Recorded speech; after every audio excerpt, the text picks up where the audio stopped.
সবই এমন সহজে না, সরকারি বেতন দেয়, স্কুল ভাতা দেয়, সবকিছু দেয়, তো সরকার আমার তো বঞ্চিত কর না, তারপরে অনেক সহযোগিতা পাই, কিন্তু আমরা পোলাহান মানুষ করতে হবে। কেন পারেন না? পাই না, এই যে স্কুলে ক্লাস করতে পারতেন না মাস্টাররা, এই কারণে আফা সকল দেশি যেমন আমাদের নারকেলবাড়ি ইউনিয়নটা আর সন্ন্যাসবাড়ি ইউনিয়ন, এই দুইটা হলো চতুর্দিক নদী, এটা দ্বীপের মতন। এখানে আমাদের কোনো হাসপাতাল নাই, কোনো মেডিকেল নাই, কোনো ডাক্তারের কোনো সহযোগিতা করে আমরা সমর্থন পাইতে আসি না। আমাদের এখানে কোনো ক্ষয়ক্ষতি বিপদ পড়ে গেলে আমরা চলে যাই ঢাকা, আনে যাই ফরিদপুর, আনে যাই হলো জয়পাড়া, এছাড়া কোনো বিপদ রক্ষা করার রাস্তা নাই। আচ্ছা আচ্ছা।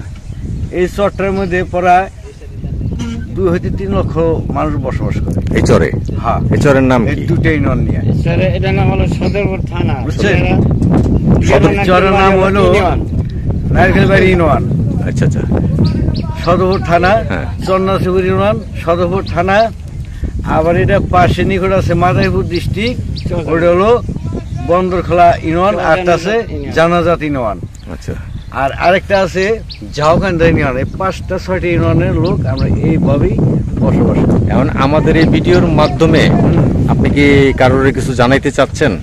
কোন উপর মহলে কিছু জানাইতে চাচ্ছেন? কোনো দাবি আছে নাকি আপনার? দাবি আছে, বলেন দেখি একটু। আমার এখানে দাবি আছে, এখানে আমাদের হাসপাতাল নাই।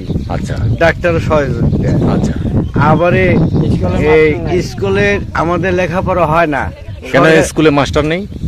আছে, তারা আমরা দোষী না, তারা চাকরি করে। আমরা এই প্রায় 14 হইতে 15টায় 2টা অনেক কেন্দ্র আছে স্কুল। এই স্কুলে আমাদের সরকারের বেতন দেয়, উপবৃত্তি দেয়, সবই দেয়, কিন্তু আমাদের পোলাপান মানুষ হয় না। আচ্ছা, কেন? কেন মানুষ না? স্যাররা ঠিক মতো ডিউটি করতে পারতেছে না। কেন ডিউটি করে না? তার ডিউটি নেই, চতুর্দিকে নদী, এই দ্বীপের জন্য তারা খরচ কম। একটা নৌকা ভাড়া দিয়ে গেলে তাকে আইতে যেতে 100 টাকা খরচ। নাকি ছাত্র হয়? ছাত্র হবে কেমনি? শিক্ষক যদি না থাকে ছাত্র হবে কেমনি? ওই স্কুল কি সরকারি স্কুল? হ্যাঁ, সরকারি স্কুল। স্কুলের নাম কি? স্কুল অনেকই নাম আছে। ওই যেমন কালকান্দি একটা আছে, প্রথম বিদ্যালয় সন্ন্যাসীপুরের, তারপরে কাজকান্দি একটা আছে, তারপরে এই চরখনি একটা আছে, পরিকান্দি একটা আছে। অনেকে সব স্কুলের অবস্থায় কি একই অবস্থা? এটা তো শিক্ষকের আমরা দোষ দিতে না, চতুর্দিকে তো নদী। এখানে আমাদের মানে ভৌগোলিক অবস্থার কারণে তারা শিকার। আমাদের যদি পোলাপান আমরা শিক্ষার হার যদি সরকার আমাকে বহুত সহযোগিতা করে, অবশ্যই করে, বহুতই করে, কিন্তু আমরাই। আপনাদের এমপি মহোদয় তো ভালো মানুষ, অনেকই করে, অনেক ভালো মানুষ, অনেক ভালো। সবই এমন সহজে না, সরকারি বেতন দেয়, পোলাপানের স্কুল ভাতা দেয়, সবকিছু দেয়, তো সরকার আমাকে তো বঞ্চিত কর না, তারপরে অনেক সহযোগিতা পাই, কিন্তু আমরা পোলাপান মানুষ করতে হবে। কেন পারেন না? পাই না, এই যে স্কুলে ক্লাস করতে পারতেন না মাস্টাররা, এই কারণে সরকার যদি আমাদের এই প্রত্যেকটা স্কুলে, প্রাইমারি স্কুল যদি তারা যদি এই শিক্ষক স্থান করার যদি করে দিতে, থাকার ব্যবস্থা করে দিতে, আমি এই সন্তানকে নিয়ে আমরা মানুষের দ্বারা চলে যেতে পারতাম। এই সন্তান আমাদের ভবিষ্যৎ। আচ্ছা, ঠিক আছে, আপনার এই কথাটা আমি, আপনার মেসেজটা আমি পৌঁছায় দেওয়ার চেষ্টা করব যথাযথ।